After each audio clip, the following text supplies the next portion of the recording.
तो चलिए दोस्तों, आज हम पढ़ेंगे ABCD। तो आप सोच रहे हो कि मैम आपने तो बोला था कि हम सेंटेंस पढ़ेंगे, है ना।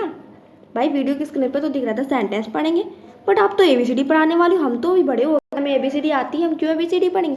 भाई सेंटेंस को समझने के लिए ना आपको ABCD से ही चलना पड़ेगा, बेस से ही चलना पड़ेगा। हमारा बेस क्या है? ABCD alphabets, right. And we all know that they are 26 letters in English alphabet, है ना। 26 लेटर्स होते हैं A to Z। And they यहाँ पर दो कैटेगरी में कैटेगराइज किए गए हैं। Number 1 is vowel and number 2 is second is consonant, है ना। And we are also know that they are 5 vowels, है ना।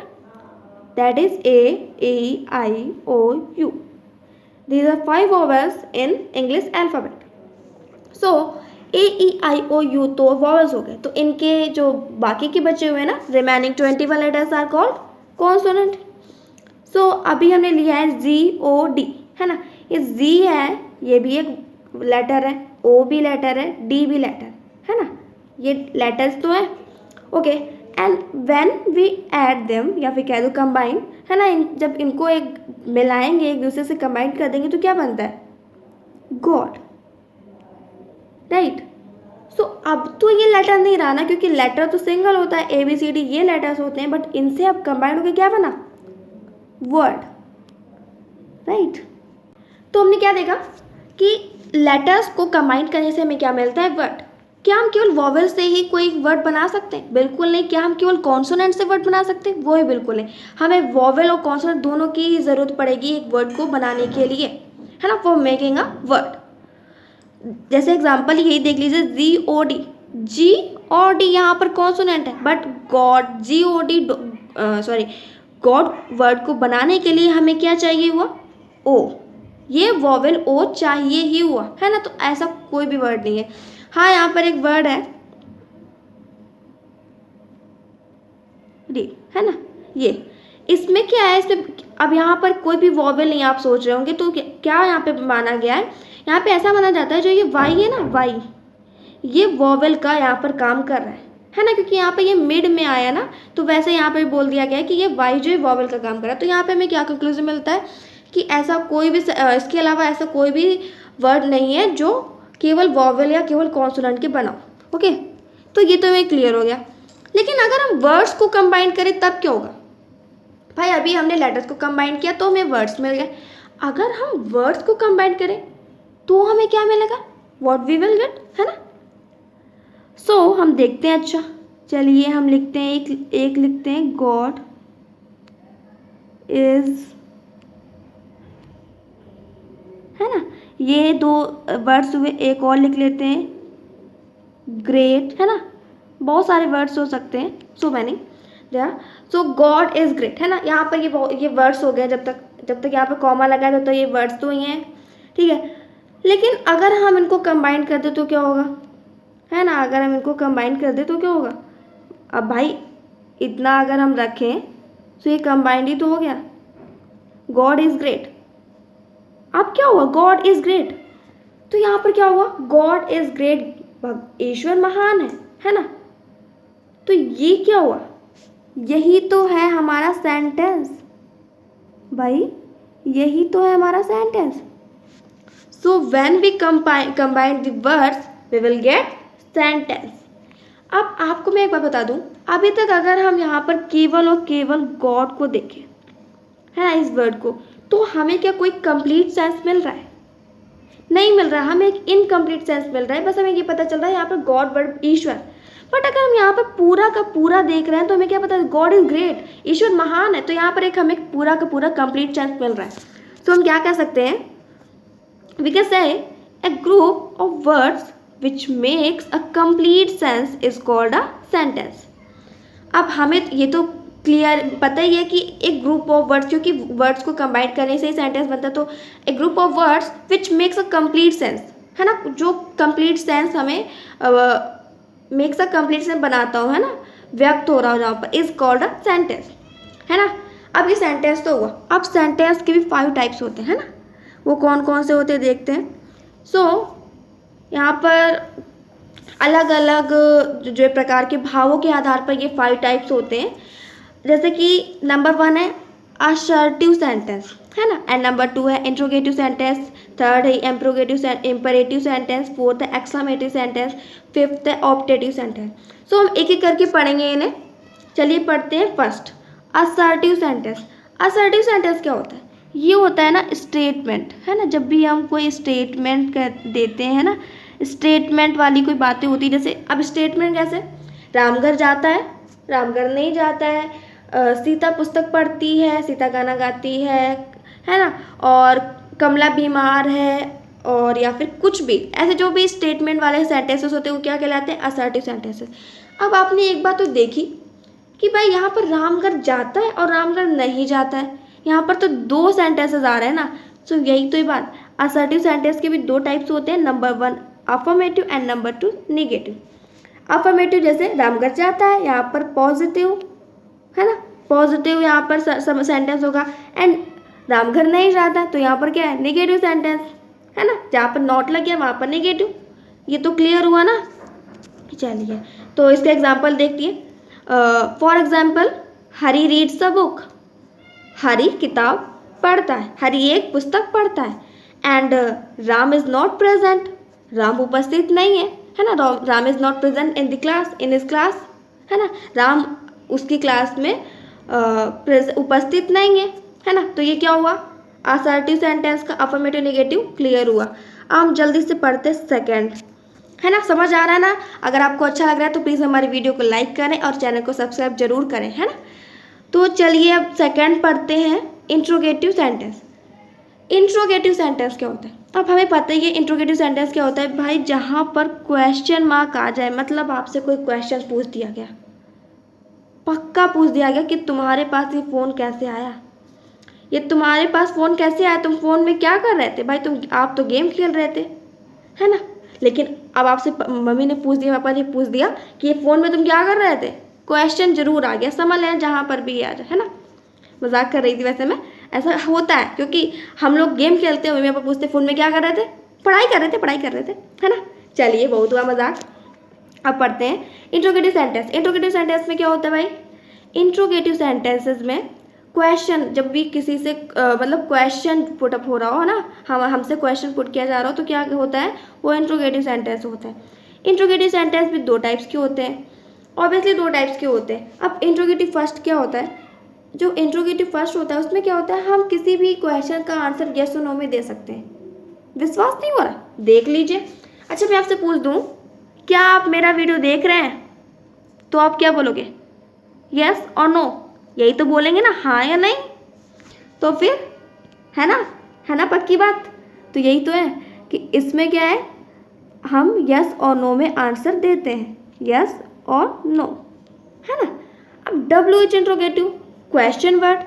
अब इसमें एक और होता है, इसकी स्टार्टिंग में ही क्या आता है ना, इसकी स्टार्टिंग में ही मतलब क्वेश्चन वर्ड आता है। सो स्टार्टिंग में ही क्वेश्चन वर्ड क्या आता है और उसको हम उसका आंसर यस और नो में दे सकते हैं, वो क्या होता है? Interrogative first. And WH interrogative में ऐसा कुछ भी नहीं होता है। उसमें क्या होता है, ना ही हम उसका आंसर यस और नो में दे सकते हैं और ना ही स्टार्टिंग में कोई क्वेश्चन वर्ड आता है। उसमें क्या होता है, उस क्वेश्चन के मतलब सेंटेंस के मिड में जो है क्वेश्चन वर्ड आता है और उसका हमें आंसर यस और नो में देना पॉसिबल नहीं होता। अब नहीं होता, आप ही देख लीजिए। मैं आपसे पूछ दूँ कि क्या तुम स्कूल जा रहे हो, तो आप बोलोगे यस और नो। बट अगर मैं पूछ दूँ कि मंदिर रोज़ कौन जाता है, या फिर मैं पूछ दूँ कि तुम स्कूल क्यों जाते हो, तो क्या आप यस और नो में आंसर देंगे? नहीं देंगे ना, क्योंकि ये पॉसिबल ही नहीं है यस और नो में आंसर देना इसका। सो ये क्या हुआ? WH interrogative. और इसके लास्ट में हम क्या यूज़ करते हैं? ये question word, okay, sorry question mark. So इसका example, are you going to school, क्या तुम स्कूल जा रहे हो, यस और नो, है ना। ये इंट्रोगेटिव फर्स्ट का हुआ। एंड WH इंट्रोगेटिव का क्या? Why are you going to school, तुम स्कूल क्यों जा रहे हो, है ना। तो ये हुए हमारे इंट्रोगेटिव। हमारा इंट्रोगेटिव भी एंड हो चुका है। अब हमारा थर्ड आता है इम्परेटिव सेंटेंस। अब इम्परेटिव में क्या होता है? इम्परेटिव में कुछ भी नहीं होता है, बस उसमें ना ऑर्डर, है ना, फर्स्ट चीज़ आती ऑर्डर। है ना, कभी हमें कमांड दी जाती, ऑर्डर दिया जाता है ना। अब ये भी, इसमें भी क्या होता है कि अगर जब भी हम स्ट्रॉन्ग कमांड देते हैं, इस सेंटेंस में स्ट्रॉन्ग कमांड शो की जाती है, तो ये वाला मतलब एक्सक्लेमेशन मार्क यूज होता है। एंड अगर मिल्क कमांड या फिर मतलब हल्की सी कमांड होती है, जैसे come here, give me your book, है ना, ये सब इसमें फुल स्टॉप है ना, इसका यूज होता है। सो अब यहाँ पर ये जो है ना, सो ये बहुत ज़्यादा स्ट्रॉन्ग कमांड दे रही, तो यहाँ पर एक्सक्लेमेशन मार्क लगा हुआ है, get out from my class, है ना। एंड सेकेंड आता है request, please ask to leave the table. जहाँ अब आप ये तो जानते हैं, जहाँ किसी भी सेंटेंस में प्लीज़ अगर लग गया, सो वो रिक्वेस्ट वाला ही हुआ। जैसे could you please give me a glass of water, है ना, ये भी एक रिक्वेस्ट है। एंड थर्ड आता है एडवाइस, किसी को सलाह देना। जैसे सलाह, हमारे गार्जियन पेरेंट्स हमें क्या बोलते हैं, don't tell a lie, always speak the truth, है ना। और ठंडियों में डोंट ईट आइसक्रीम, है ना, आइसक्रीम मत खाओ। तो ये सब एडवाइस होती है। अब इंस्ट्रक्शन मतलब अनुदेश, है ना, turn left at the junction, है ना, ये सब इंस्ट्रक्शन हुए, इंस्ट्रक्शन। एंड वार्निंग, किसी को वार्निंग देना, चेतावनी देना, लुक आउट, है ना, नजरें बाहर करो, है ना, ये सब। तो ये क्या है, इम्परेटिव सेंटेंस के अंदर आते हैं। ओके, सो ये हमारा इम्परेटिव सेंटेंस एंड हुआ। एंड फोर्थ आता है हमारे पास एक्सक्लेमेटरी सेंटेंस। एक्सक्लेमेटरी सेंटेंस क्या है? एंड एक्सक्लेमेटरी सेंटेंस, अब इसकी हिंदी बताइए क्या होती है? एक्सक्लेमेटरी सेंटेंस की हिंदी होती है आश्चर्यबोधक, है ना, आश्चर्यबोधक। तो इससे आपको क्या पता चलता है? आश्चर्यबोधक मतलब आश्चर्यबोध करने वाले, जहाँ पर हमें एक सरप्राइज हो रहा हो। An exclamatory sentence is a sentence type used to express surprise about something unexpected or extraordinary. Exclamatory sentence क्या होता है? एक सेंटेंस का टाइप होता है जिसे हम यूज़ करते हैं, मतलब किसी एक आश्चर्य, अपने आश्चर्य को एक्सप्रेस करने के लिए, किसी ऐसी चीज़ के लिए जिसकी हमें आशा ही नहीं हो। जैसे अब राम कभी नहीं पढ़ता था, बट वो एकदम, अगर वो पास हो गया, हमें बिल्कुल आशा ही नहीं थी कि वो पास भी होगा, एकदम पास हो गया, तो हमें एक आश्चर्य हुआ ना, सरप्राइज हुआ। सो अनएक्सपेक्टेड थिंग, है ना। और एक्स्ट्रा ऑर्डिनरी, है ना, जो बहुत सुंदर हो या फिर कुछ भी, है ना, जिससे हमें एक सरप्राइज वाली फीलिंग आए या फिर हम आश्चर्य हो जाए। सो वो होता है एक्सक्लेमेटरी सेंटेंस, है ना। वो कौन से सेंटेंस होते हैं? Exclamatory sentence. And here we use exclamation mark in this sentences, है ना। अब इन जो भी ये सेंटेंसेस होते हैं, वहाँ पर हम कौन सा मार्क यूज़ करते हैं? एक्सक्लेमेशन मार्क यूज़ करते हैं। इनके एग्जाम्पल लिख लेते हैं। What a beautiful girl she is, वाह कितनी सुंदर लड़की है। यहाँ पर क्या हुआ? यहाँ पर भी हमें एक मतलब सरप्राइज हुआ, है ना। वह कितनी सुंदर लड़की है। How pleasant the rain is, वर्षा कितनी सुखद है। व्हाट अ मिसफॉर्च्यून, ओह कैसा दुर्भाग्य है। अलास आई एम ruined, हाय मैं बर्बाद हो गया, है ना। ये जो अब है ना, यहाँ पर क्या हुआ? यहाँ पर खुशी, किसी चीज़ का डर, है ना, यहाँ पर बहुत बुरा होना, यहाँ पर अच्छा होना, ये सब चीज़ें एक्सक्लेमेटरी सेंटेंसेस में आती हैं, है ना। सो इसमें आप देख सकते हैं वर्ड ऑफ मिसफॉर्च्यून, है ना। यहाँ पर ये जो वर्ड ऑफ मिसफॉर्च्यून लगाया गया है ना, तो इसमें क्या हुआ है? इसका हम इसे ऐसे भी लिख सकते हैं, what a misfortune it is, है ना। तो चलिए अब देखते हैं। Hurray we won the game. अब ये जो है ना कंजक्शन है, मतलब जैसे हमने वहाँ पे पढ़ा एलास वगैरह। सो इनका भी कुछ मतलब होता है, हर एक टाइप इमोशन के लिए यूज़ होते हैं। जैसे हुर्रे, तो वी वॉन द गेम, यहाँ पर हमें क्या पता चल रहा है? इमोशन ऑफ जॉय, है ना, emotion of joy. And alas I fail the exam. So यहाँ पर क्या हुआ? बहुत दुखी हो गया, तो यहाँ पर क्या हो? इमोशन ऑफ सॉरो, मतलब दुखी। Wow what a beautiful car, emotion of surprise, मतलब एकदम आश्चर्य हो जाना, है ना। Oh I forget to bring my purse, यहाँ पर भी वो दुखी हो रहा है क्योंकि वो अपना पर्स लेना भूल गया। आउच इट हर्ट्स, अब कहीं पर हमारे पैर मुड़ गया या फिर हमारे कहीं चोट लगती तो क्या कहते हैं? आउच, है ना। जब भी हमें पेन की फीलिंग आती है तो हम क्या कहते हैं? Ouch. A it taste so bad, है ना, मतलब डिसलाइकिंग। जब हम किसी चीज़ को, हमें कोई चीज़ अच्छी नहीं लगती तो हम उसे डिसलाइक करते हैं ना, तो यहाँ पर हम ये यूज़ करते हैं। सो ये कुछ कंजक्शंस हैं, है ना, इन्हें आप थोड़ा सा पढ़ लीजिएगा, ये मेन है। तो इससे क्या होगा, आपको सेंटेंस बनाने में आराम रहेगी, है ना, इजी रहेगा। अब हमारा 5th आता है ऑप्टेटिव सेंटेंस। ऑप्टेटिव सेंटेंस क्या होता है? ऑप्टेटिव सेंटेंस मतलब इच्छा सूचक वाक्य। मतलब यहाँ पर ना हमारी इच्छा होती है, हम किसी अपनी इच्छा से कोई भी बात कहते हैं। जैसे number 1 wish, number 2 prayer, number 3 bless and number 4 कर्स, है ना। ये क्या है? विश मतलब अपनी इच्छा से कोई बात कहना, प्रेयर प्रार्थना करना किसी के लिए, या फिर ब्लेस किसी को आशीर्वाद देना, एंड कर्स मतलब किसी को अभिशाप देना। इनके एग्जाम्पल देखते हैं। May you live long, may you live long, है ना। तो इसमें क्या होगा, ईश्वर करे आप लंबी उम्र जिए या फिर आप दीर्घायु हों। सो ये क्या है? एक आशीर्वाद। May you go to hell, भगवान करे तुम नरक में जाओ, तो ये क्या है? कर्स।